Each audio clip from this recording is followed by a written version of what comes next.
दोस्तों, आज सुबह सीबीआई ने अरविंद केजरीवाल जी को अरेस्ट किया, राउज एवेन्यू कोर्ट में पेश किया। वो चाहते थे कि अरविंद केजरीवाल जी की कस्टोडियल इंटरोगेशन हो, उसकी इजाजत लेने के लिए उन्होंने कोर्ट के सामने पेश किया। दिन भर दोनों पक्षों ने अपने तर्क रखे और कोर्ट ने अभी ये ऑर्डर रिजर्व रखा है। 4:30 बजे कुछ ही मिनटों में ये ऑर्डर आने वाला है। लेकिन आज जो भी बातें कोर्ट के सामने निकल कर आई, उसमें से जो सबसे बड़ी बात है कि सीबीआई रंगे हाथों झूठ बोलते हुए कोर्ट के सामने पकड़ा गया है। पहली बार ऐसा हो रहा है कि कोर्ट के सामने कोर्ट के जज ने खुद यह माना कि सीबीआई जो कह रहा है और जो प्रमाण उसके पास है उसमें कोई तालमेल नहीं है। इस पूरे दिल्ली के कथित शराब घोटाले के मैटर में पिछले 2 साल से इंटरोगेशन चल रहा है, इन्वेस्टिगेशन चल रहा है। बार बार आम आदमी पार्टी क्या कहते आ रही है? आम आदमी पार्टी कह रही है कि पूरा का पूरा केस फर्जी है, बनावटी है। सीबीआई और ईडी केवल और केवल भाजपा के आदेश पर उलट पुलट केस बना रहे हैं, केवल और केवल आम आदमी पार्टी को खत्म करने के लिए, अरविंद केजरीवाल जी को जेल के अंदर डालने के लिए। बार बार हमने तथ्यों के साथ बताया कैसे फर्जी गवाहों के आधार पर ईडी, सीबीआई अपनी चार्जशीट फाइल कर रही है और आम आदमी पार्टी के तमाम लोगों को जेल के अंदर डाल रही है। आज भी जब कोर्ट में बहस चल रही थी तो सीबीआई ने क्या कहा? सीबीआई ने आउट ऑफ द ब्लू, उनके वकील ने एक स्टेटमेंट कहा कि अरविंद केजरीवाल जी ने इस मैटर से अपना पल्ला झाड़ दिया है, सारा का सारा दोष मनीष सिसोदिया के ऊपर डाल दिया है। जब यह सीबीआई ने कहा तो तुरंत अरविंद केजरीवाल जी खुद खड़े हुए और उन्होंने साफ कोर्ट के जज के सामने कहा कि जज साहब, सीबीआई पूरी की पूरी तरह से झूठ बोल रही है।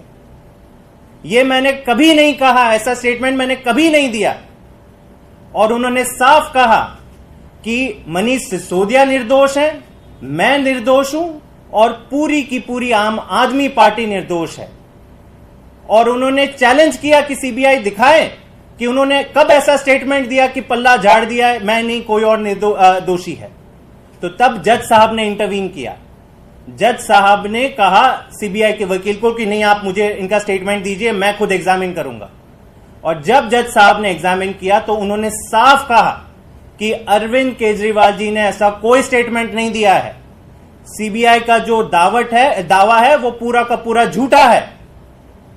इसका क्या मतलब होता है? यह बहुत बड़ी घटना है कि कोर्ट में रंगे हाथों सीबीआई केवल और केवल राजनीतिक बयानबाजी करते हुए पकड़ी जाती है। अरविंद केजरीवाल जी ने जब अपना सबमिशन कोर्ट के सामने रखा तो उन्होंने यह भी कहा कि सीबीआई की मंशा क्या थी। सीबीआई की मंशा थी कि ऐसा एक स्टेटमेंट दे दे तो सारा मीडिया सेंसेशनलाइज हो जाएगा, कल के अखबारों में हेडलाइन छपेगी, सारे टीवी चैनल्स अपने प्रोग्राम रोक देंगे और बोलेंगे कि देखो अरविंद केजरीवाल ने अपना पक्ष किनारे किया, किसी और को दोषी ठहराया। तो जज साहब ने यह माना कि सीबीआई ने पूरे गलत तरीके से यह अपना दावा किया है, इसमें कोई सच्चाई नहीं है। और फाइनली जो शुरुआत से आम आदमी पार्टी कहते आ रही है कि भाजपा के राज के अंदर ईडी और सीबीआई का प्रयोग केवल और केवल मीडिया मैनेज करने के लिए, मीडिया को सेंसेशनलाइज करने के लिए किया जा रहा है, आम आदमी पार्टी की छवि बिगाड़ने के लिए किया जा रहा है, अरविंद केजरीवाल जी की, मनीष सिसोदिया की, सारे हमारे नेताओं की छवि बिगाड़ने के लिए किया जा रहा है, वो आज सच साबित हुआ। जैसे सीबीआई ने यह स्टेटमेंट दिया, तुरंत सारी मीडिया ये लाइन चलाने लगी। लेकिन फिर जब जज साहब ने कहा तो मैं मीडिया के दोस्तों का भी धन्यवाद करता हूं कि आपने ये सच्चाई भी देश के सामने रखी कि जज साहब ने साफ साफ कहा कि सीबीआई झूठ बोल रहा है, अरविंद केजरीवाल जी ने ऐसा कोई बयान नहीं दिया। तो आज जो भी जजमेंट आता है 4:30 बजे, उसका हम इंतजार कर रहे हैं। लेकिन जो सबसे बड़ी बात निकल कर आई कि जो बात हम शुरुआत से कहते आ रहे हैं कि पूरा का पूरा एक फर्जी मुकदमा बनाया गया है, कोई भी तर्क सीबीआई और ईडी अपने पन्नों में लिख देते हैं। लगता है कि सीबीआई और ईडी ने नहीं लिखा है, भाजपा के मुख्यालय से ये तर्क सारे दिए जा रहे हैं। और आज भी जब सीबीआई के वकील ने यह कहा कि अरविंद केजरीवाल जी ने मनीष सिसोदिया को दोषी ठहराया, तो साफ लग रहा था कि यह तो भाजपा के प्रवक्ताओं की लाइन है। यह सीबीआई कैसे कह रही है? तो जब सबूत देखने गए, अरविंद केजरीवाल जी का स्टेटमेंट जब खुद कोर्ट ने पढ़ा, तो मान लिया कि यह तो गलत कह दिया सीबीआई ने। तो आज ये पूरी तरह ये लोग बेनकाब हो गए हैं। सीबीआई और ईडी केवल और केवल भाजपा का राजनीतिक भोंपू बन के रह गए हैं। ये सच्चाई आज देश के सामने आ गई है। बहुत बहुत धन्यवाद। आपके अगर कोई सवाल हो तो सर, क्या उम्मीद लग रहा है आप लोगों को? एक तरफ आप लोग ईडी के मामले से अलग अलग न्यायालय में जाके राहत की उम्मीद कर रहे थे, अब एक नया प्रकरण शुरू हो गया, सीबीआई ने अरेस्ट कर लिया, तो लग रहा है कि ये न्यायिक प्रक्रिया अब लंबी चलने वाली है। अरविंद केजरीवाल को बहुत जल्दी राहत की उम्मीद नहीं। देखिए, एक चीज तो इन सब चीजों से साफ हो गई है कि ये कोई मुद्दा न्याय का नहीं है।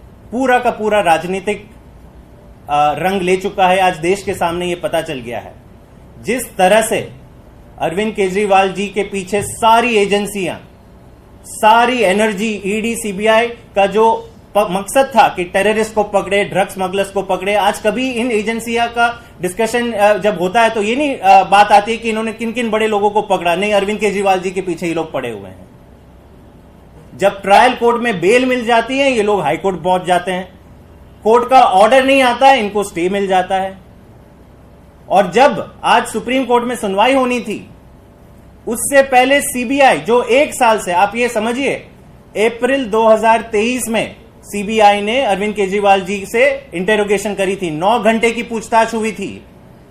अप्रैल के बाद जून 2024 के बीच में सीबीआई तो माने भूल गया कि अरविंद केजरीवाल का एग्जिस्ट भी करते हैं, उनका रोल क्या है। लेकिन जब पता चलता है कि ट्रायल कोर्ट ने ईडी के मैटर में इनको बेल दे दी है, तो सीबीआई अपनी नींद से जाग जाता है। उसे याद आ जाता है कि अरे, अरविंद केजरीवाल जी को ऐसे कैसे बाहर निकलने दे सकते हैं, तो तुरंत एक्शन में आ जाता है, उनको अक्यूज बना देता है, इनको अरेस्ट कर दिया जाता है। यह दिखाता है कि कितनी, ये भाजपा की बौखलाहट दिखाता है। यह दिखाता है कि ये लोग अरविंद केजरीवाल जी से कितनी नफरत करते हैं और कितना डरते हैं। वो चाहते नहीं है कि अरविंद केजरीवाल जी को कोई भी न्याय मिले, इसलिए आप फंसाते जाओ, एक के ऊपर एक केस डालते जाओ। लेकिन जो हम शुरुआत से बोलते आए हैं कि सत्य परेशान हो सकता है, पराजित नहीं। हमें देश के संविधान में विश्वास है।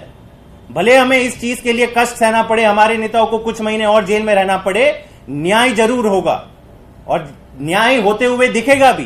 ट्रायल कोर्ट के जो जजमेंट आया था, उसमें कई सारे ऐसे आर्ग्यूमेंट थे जो पूरी तरह से बेनकाब करती है ईडी को। तो हमें पूरा विश्वास है कि अंत में जीत सत्य की होगी और इस पूरे प्रोसेस के थ्रू आउट ये दिख जाएगा कि भाजपा केवल और केवल तानाशाही कर रही है। एक प्रकार की इमरजेंसी उन्होंने घोषित कर दी है देश में कि कोई भी उनका सबसे बड़ा अगर राजनीतिक ओपोनेंट हो तो उनको हम चैन की नींद नहीं लेने देंगे, उनको चुनाव नहीं लड़ने देंगे, उनको सरकार नहीं चलाने देंगे, उनको कैसे भी करके जेल में डालेंगे, चाहे इसके लिए हमें जो कुछ करना पड़े।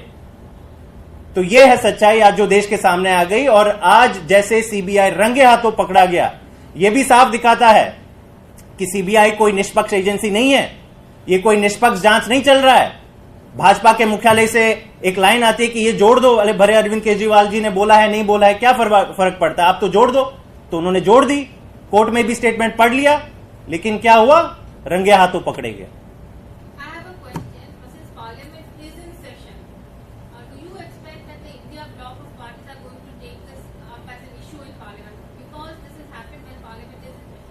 नहीं, देखिए, यह केस पिछले 2 साल से चल रहा है। मनीष सिसोदिया जी की गैर कानूनी तरीके से जो गिरफ्तारी हुई, उसके बाद अरविंद जी की हुई, तो पूरा India bloc throughout this entire matter has been supporting Aam Aadmi party.